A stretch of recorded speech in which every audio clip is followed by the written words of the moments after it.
আজকে আমি সিমের বিচি দিয়ে ডাল রান্না করব। এর জন্য প্রথমে সিমের বিচিটাকে একটা পাত্রে পানি সহ দিয়ে নিচ্ছি। তারপরে সামান্য লবণ দিয়ে দিব। লবণ দিয়ে পানি অ্যাড করে দিয়ে দিচ্ছি সাথে কাঁচামরিচ এবং পেঁয়াজ দিয়ে দিচ্ছি। হলুদের গুঁড়ো দিয়ে দিচ্ছি, ধনিয়া গুঁড়ো, স্বাদমতো লবণ, সব কিছু একসাথে মিশিয়ে নিচ্ছি। মিশানো হয়ে গেলে ঢাকনা দিয়ে ঢেকে সিদ্ধ করে নিচ্ছি আমি ডালটাকে। ডালটা আমার এ পর্যায়ে এরকম সিদ্ধ হয়ে গিয়েছে।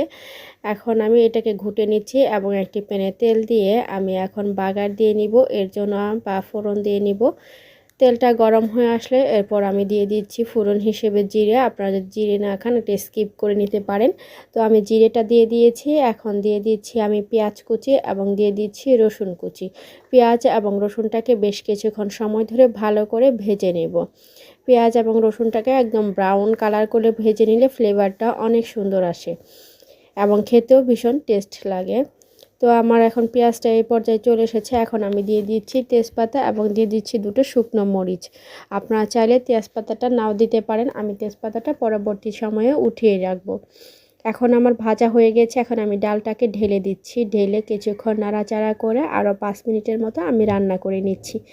ডালের ভিতরে ফোড়নের ফ্লেভারটা অনেক মজা হয়ে থাকে এবং ফ্লেভারটা অন্যরকম একটি ফ্লেভার চলে আসে ডালের মধ্যে। ডালের যে একটা বিচির গন্ধ থাকে সেটা আর থাকবে না এইভাবে ফোড়ন দিয়ে ডাল রান্না করলে। তারপর আমি দিয়ে দিচ্ছি ধনিয়া পাতা। আপনারা চাইলে ধনিয়া পাতার জায়গায় অন্য কোনো সজ পাতা খেলে সেটাও দিতে পারেন, তবে এখানে ধনিয়া পাতাটা দিলে অনেক বেশি মজা হয়ে থাকে। আমার ডালটা রান্না প্রায় শেষের দিকে চলে এসেছে।